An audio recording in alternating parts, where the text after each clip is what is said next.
जाहिर है इस जीत के कई बड़े मायने भी हैं। बीजेपी के लिए सबसे बड़ी राहत तो फिलहाल यही नजर आ रही है कि नोटबंदी जैसे ऐतिहासिक फैसले पर जनता उसके खिलाफ नहीं गई है। वित्त मंत्री अरुण जेटली ने फेसबुक पोस्ट में कांग्रेस पर कड़ा प्रहार करते हुए लिखा है, कांग्रेस ने नोटबंदी का कड़ा विरोध किया था, लेकिन सरकार के इस फैसले को गरीबों का जबरदस्त समर्थन मिला है। बीजेपी ने महाराष्ट्र में निकाय चुनावों में अभूतपूर्व सफलता हासिल की है। अगर वर्तमान परिदृश्य में दल या देश का नेतृत्व करने की क्षमता का अभाव होता है तो इसका खमियाजा पार्टी को भुगतना पड़ता है। ये लुप्त होते राजवंशमा लोगों की भीड़ जैसा हो जाता है। कांग्रेस के मामले में भी अब ये स्पष्ट प्रतीत होता है, कांग्रेस ने एक जिम्मेदार राजनीतिक संगठन की अपनी छवि खो दी है।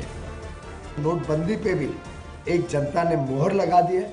कांग्रेस और अन्य विपक्षी दल, समाजवादी पार्टी, बसपा वगैरह सबको शायद कुछ चोट पहुंची होगी जो डिमोनेटाइजेशन की इतनी प्रतिक्रिया करते थे। दरअसल नोटबंदी के असर पर बीजेपी नेताओं को ये भरोसा ऐसे ही नहीं आया है। और बात सिर्फ महाराष्ट्र में स्थानीय निकाय के चुनाव नहीं है। बीजेपी ने 1-2 नहीं बल्कि 7 निकाय चुनावों में जीत हासिल की है। 8 नवंबर को नोटबंदी के ऐलान के बाद नवंबर महीने में ही गुजरात में स्थानीय निकाय के उपचुनाव में बीजेपी ने 126 में 109 सीटें जीती थीं। दिसंबर में छत्तीसगढ़ में नगर निगम और नगर पालिका चुनाव में बीजेपी को जीत मिली थी।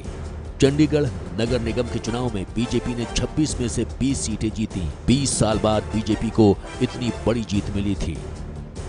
जनवरी में दिल्ली से सटे फरीदाबाद के निकाय चुनाव में 40 में से 30 वार्डों में बीजेपी को जीत मिली थी। और मध्य प्रदेश के 3 नगर निकाय चुनाव में बीजेपी ने क्लीन स्वीप किया था।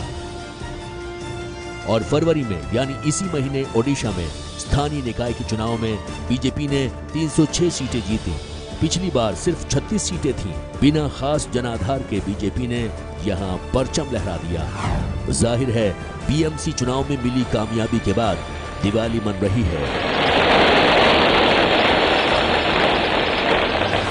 उधर जीत से उत्साह में भरे पीएम मोदी को उम्मीद है कि यूपी जीतकर होली मनाई जाएगी। 11 मार्च को चुनाव के नतीजे आएंगे। 13 मार्च को पूरा हिंदुस्तान होली के रंग में रंग जाएगा। ये विजय की होली होगी।